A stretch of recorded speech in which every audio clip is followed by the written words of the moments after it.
오늘은 이항분포와 정규분포의 관계에 대해서 설명을 드리도록 하겠습니다. 우리가 이항분포를 배웠고요. 이항분포를 할 때 이 P는 독립시행의 확률이라는 이야기 기억나시죠? 그래서 실제로 우리가 시행을 10번 정도 했다고 하면 10번 정도 했을 때 3번이 나올 확률, 이런 거는 우리가 독립시행의 확률로 가볍게 계산을 할 수 있습니다.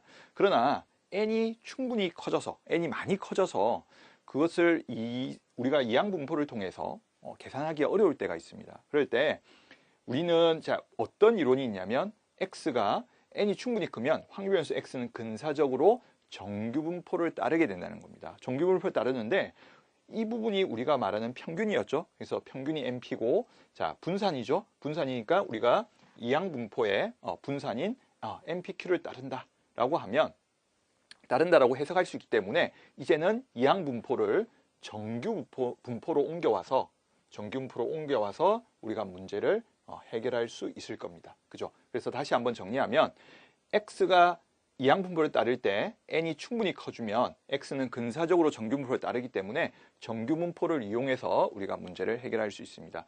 우리 교과서에 나와 있는 내용은 n이 충분히 크다는 것은 일반적으로 n과 p의 곱이 5 이상이고 n과 q의 곱이 5 이상일 때를 뜻한다고 되어 있거든요. 그런데 우리가 실제로 그 수능 문제나 학교 내신에서 이게 충분히 크냐 아니냐는 것을 따지는 문제가 출제되지는 않습니다. 그래서 우리가 적은 숫자일 때는 이항분포로 직접 해결하면 되고요. 우리가 충분히 큰 숫자가 나오면 정규분포를 통해서 해결할 수 있을 겁니다. 자, 이 내용은 우리가 문제를 통해서 확인해 보도록 하겠습니다. 자, 이산확률 변수 x의 확률 질량함수가 주어져 있습니다. 우리가 확률 질량함수를 보게 되면 이항분포를 알 수 있죠. 자, 이항분포, 이 확률 변수는 이항분포를 따르고요. 자, 시행 횟수가 100번이네요. 100번. 그때 확률이 p죠. 자, 확률 값은 주어져 있지 않네요. 자, 그런데 확률 값을 어떻게 알 수 있을까요? 아랫줄을 봤더니 평균이 20이라고 합니다. 그러면 우리 평균은 np라고 했죠. 그러니까 100p의 값이 20이니까 p는 5분의 1이네요. 자, 이렇게 되면 우리는 이항분포를 다 이해를 한 겁니다. 그런데 자, 오른쪽 표준 정규분포를 이용해서 확률 x가 10보다 작을 확률을 구하시오. 만약에 이걸 우리가 이항분포를 통해서 직접 구한다고 생각을 하면 100시 제로부터 100시 9까지 가야겠죠. 그리고 생각을 해보면 100시 9, 그죠? 계산만 해도 끔찍하죠. 그래서 실제로는 충분히 n이 크기 때문에 표준 정규분포표를 이용해서 이 확률을 구할 수 있게 되는 겁니다. 자, 그러면 우리가 일단은 먼저 정규화를 시켜야 됩니다. 정규분포로 만드는 거. 그래서 x는, 우리가 좀 전에 평균은 평균이 20이라고 줬죠. 그래서 np 20이니까 20이 되고요. 자, 우리가 이제 분산을 구해야 되는데 20에다가 np에다가 q를 곱하니까 5분의 4를 곱해야겠죠. 자, 20에다가 이쪽에 적겠습니다.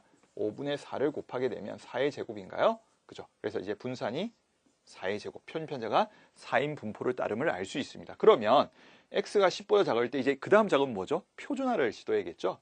자, 그래서 z. 그리고 10에서 20을 빼시면 마이너스 10이 됐고요. 4로 나누시면 마이너스 2.5가 되겠네요. 자, 그럼 또 표준 정규분포 곡선을 생각해야겠죠. 자, 0이고 마이너스 2.5면 여기 아래에 되겠네요. 그죠? 이 부분에 확률을 구해야 되는 겁니다. 자, 그러면 우리가 이 절반이 대칭 때문에 0.5였죠? 0.5고 0에서 마이너스 2.5까지는 0에서 2.5와 면적이 같으니까 대칭 때문에요. 이 확률을 사용하면 되겠네요. 0.4938이 되겠습니다. 그죠? 그래서 우리가 0.5에서 0.4938을 빼주시면 2.5까지 확률이었으니까요. 자, 0.0062가 됨을 알 수 있습니다. 그죠? 그래서 지금 우리가 과정을 한 번만 살펴볼게요. 이항분포를 따르는데 이항분포를 정규분포화 시켰고요. 이 정규분포를 해결할 때 다시 표준 정규분포화 시켜서, 표준화죠. 표준화 시켜서 문제를 해결했습니다. 그죠? 그래서 이 과정을 정확하게 이해를 해주시면 충분히 이항분포를 정규분포를 통해서 해결하는 과정을 정확하게 익힐 수 있을 것 같습니다. 그죠? 자, 그다음 하나만 더 볼까요? 이번에는 한 개의 동전을 400번 던진다고 합니다. 앞면이 나온 횟수를 확률변수 x라고 한다. 일단 동전을 400번 던지는 것은 독립시행이죠. 그죠? 그러니까 이항분포를 따르겠네요. 그런데 우리는 이 식을 만족시키는 상수 K의 값을 이제 찾아보라는 거죠. 그러면 우리가 먼저 확률 변수를 정의를 할까요? 이항분포 400번. 자, 우리가 사건의 정의가 앞면이 나온 횟수였죠. 그러면 앞면이 나올 확률은 2분의 1. 자, 이렇게 되겠습니다. 그죠? 자, 그러면 우리가 이걸 정규화를 시켜야 되니까 자, 정규분포로 바꿀까요? NP가 되면 자, 200이 되겠고요.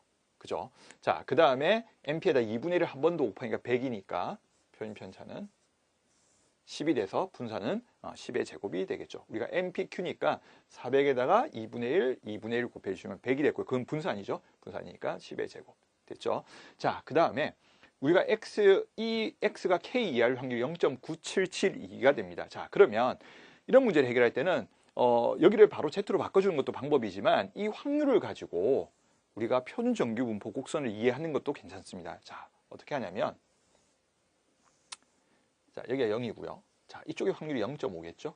그러면 어떤 이하의 확률이 0.9772가 된다는 이쪽의 면적이 0.4772가 되는 자리가 있겠네요. 그죠?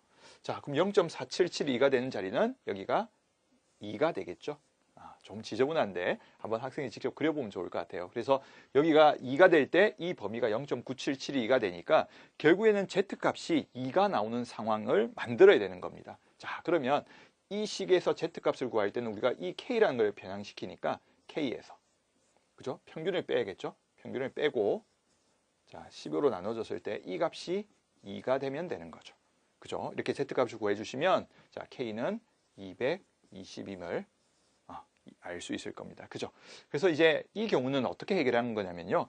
이항분포를 정규화시키는 건 똑같지만 확률의 값이 주어지기 때문에 오히려 표준 정규분포 곡선에서 우리가 말하는 Z값을 구해와서 다시 문제를 마무리 지어주시면 될 것 같습니다. 그래서 이항분포와 정규분포의 관계는 굉장히 자주 다루어지는 주제이기 때문에 한번 잘 정리해 두시면 어렵지 않게 해결하실 수 있을 것 같습니다. 예, 오늘은 여기까지 하겠습니다.